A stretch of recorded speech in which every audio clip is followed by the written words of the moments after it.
Hello বন্ধুরা, আমি আবার আজকে তোমাদের সামনে একটা ভিডিও নিয়ে চলে এসেছি।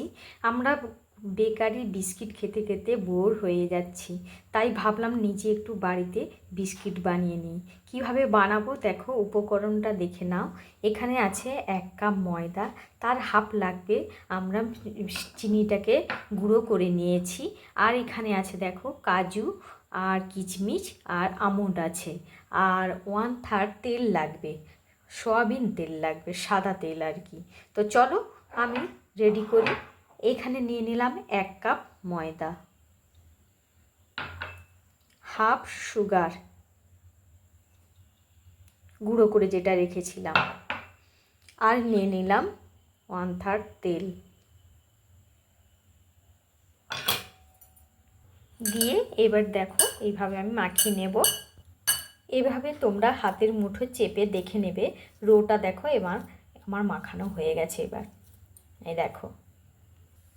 এই দেখো এইভাবে আমি বানিয়ে নিয়েছি।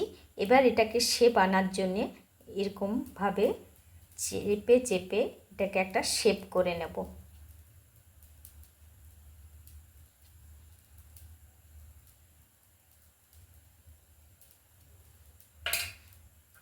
এর ওপর থেকে দিয়ে দেব একটা করে আমন্ড, চেপে চেপে এইভাবে দিয়ে দেব।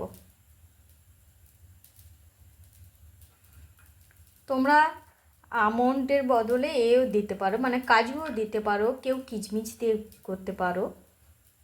যার বাড়িতে যেটা থাকবে সেটা দিয়েই বানাতে পারো। এটা একটু বেশি মুখটা মরে গেছে। এই দেখো কড়া গরম হয়ে গেছে। তোমরা চাইলে বালি দিয়েও করতে পারো, আমার কাছে বালি ছিল না তাই লবণ দিয়ে করেছি। লবণটা গরম হয়ে যেতে একটা স্ট্যান্ড বসিয়ে নিয়েছি। এবার বসিয়ে দেব আমি। এই দেখো এইভাবে আমি বসিয়ে দিয়েছি, দিয়ে এবার ঢাকনা দিয়ে ব্রেক করে নেব প্রায় 25 থেকে 30 মিনিট। এই দেখো আমার রেডি হয়ে গেল বিস্কিট বানানো। বাড়িতেই কত সহজে দেখো বানিয়ে ফেললাম ঘরোয়া বিস্কিট। তোমরা বানিয়ে খেয়ে দেখো কেমন হয়েছে বলো, আর ভালো লাগলে একটা লাইক কমেন্ট করে দিও, শেয়ার করে দিও। চলো বন্ধু, টাটা, আবার দেখা হবে পরের ভিডিওতে।